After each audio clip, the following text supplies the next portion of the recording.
Hey basketball guys, we have news. Let's go to more news from the Golden State Warriors, but before that, don't forget to subscribe to the channel and leave your like. Warriors fans learned the surprising news today that player Draymond Green had decided to retire from the NBA, and were discouraged by his own struggles and the criticism he received. For this reason, all he had to do was announce his withdrawal to the Warriors, but he revised his decision and is returning to play. Draymond Green was convinced by the commissioner to continue playing in the NBA. In a recent episode of The Draymond Green Show, the Golden State Warriors star player, Draymond Green, broke his silence on the suspension that followed his on-court altercation with Phoenix's Jusuf Nurkic. Admitting fault, Green openly discussed the incident and expressed remorse for his actions during the game.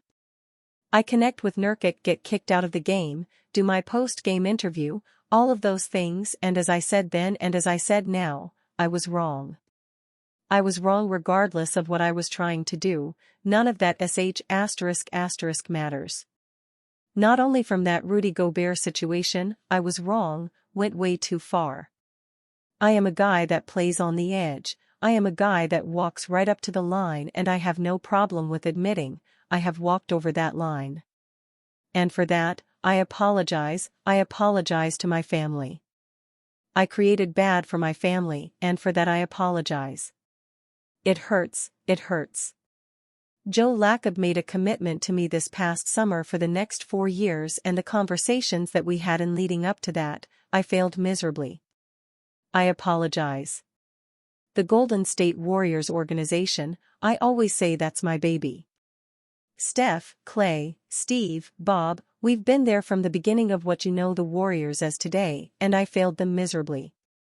2:12. Reflecting on the confrontation with Nurkic, Green acknowledged that he had crossed a line, irrespective of his intentions at the time. He admitted to being wrong and highlighted the significance of taking responsibility for his behavior. This suspension was not an isolated incident, as Green referenced a prior altercation with Rudy Gobert, acknowledging that he had gone way too far in that instance as well. Known for his aggressive playing style that often treads the fine line between intense competition and unacceptable conduct, Green accepted that he had overstepped that line. His apology extended beyond the basketball court, as he recognized the impact of his actions on his family. Green expressed the challenges of leading a family during both good and bad times, particularly when he himself had contributed to creating adversity. Acknowledging the hardships endured by his family, including death threats, Green conveyed genuine remorse. He also expressed regret for failing to live up to the commitments made during discussions leading to his contract extension with Warriors owner Joe Lacob. Emphasizing the Warriors organization as his baby and expressing regret for letting down teammates and key figures within the franchise, Green recognized the gravity of his actions.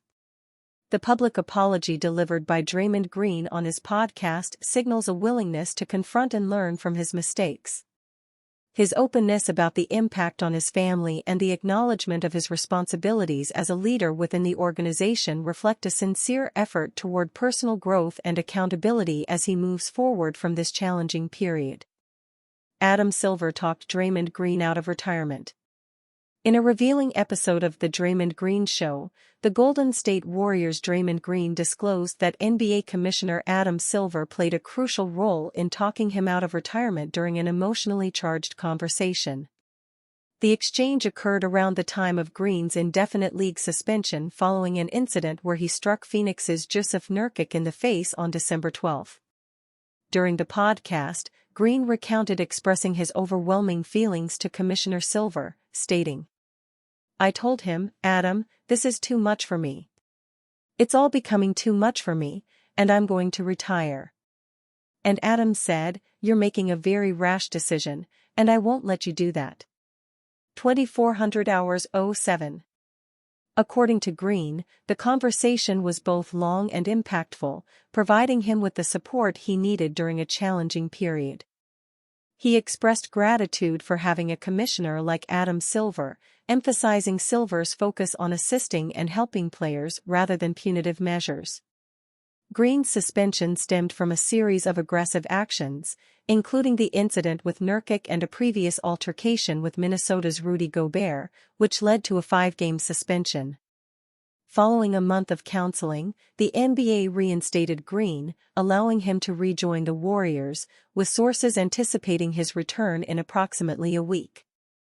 As Green prepares to re-enter the league, the counseling sessions are expected to continue, underscoring the commitment to his well-being. Green's return will be a significant boost for the struggling Warriors, who currently hold an 11th position in the Western Conference with a record of 17-19.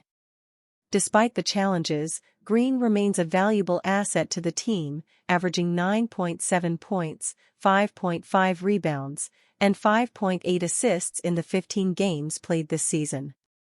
His return is eagerly awaited as the Warriors aim to improve their standing in the highly competitive Western Conference. Steve Kerr visited Draymond Green after he got suspended. In a poignant revelation on The Draymond Green Show, the Golden State Warriors' Draymond Green opened up about a significant moment involving head coach Steve Kerr. Green shared the details of Kerr's visit on the day he received an indefinite suspension from the NBA. "Coach Kerr came to visit me after shoot-around and we sat in the yard. He cried, I cried, because there is a bond there, seen it all, highest of the highs and lowest of the lows. And he just said to me, I want you to end this the right way, I want us to end this the right way. And you're not doing that right now, so I want you to do what you have to do to get in a space where you can do that and we can do that. And he said to me, your press conference the other day, I was happy, I was proud of it. It was so much better than the other ones. It said you took accountability, you apologized, and I thought, wow, Draymond's moving in the right direction. So you've apologized before, but there is always a but." 9:13. Describing the emotional encounter, Green disclosed that Coach Kerr visited him after the team's shoot-around. The two sat down in the yard, and the gravity of the situation evoked tears from both parties. Green emphasized the deep bond they share, having experienced the highest highs and lowest lows together as part of the Warriors organization. During their conversation, Kerr conveyed a heartfelt message to Green, expressing a desire for the situation to be resolved in the right way. The coach's emotional plea underscored the importance of concluding their journey together on a positive note. Kerr encouraged Green to take the necessary steps to find a space within himself that would allow for such closure. Green further shared Kerr's feedback on his recent press conference, noting the coach's pride in the improvement he observed. Kerr appreciated Green's accountability and the sincerity of his apology during the press conference. The acknowledgement marked a positive shift in Green's approach, signaling progress toward making amends for past actions. However, Kerr also introduced a note of caution, mentioning that while Green had apologized before, there was always a lingering but. This insight hinted at the ongoing work required for Green to fully address his actions and align them with the desired resolution that both he and Coach Kerr aspire to achieve.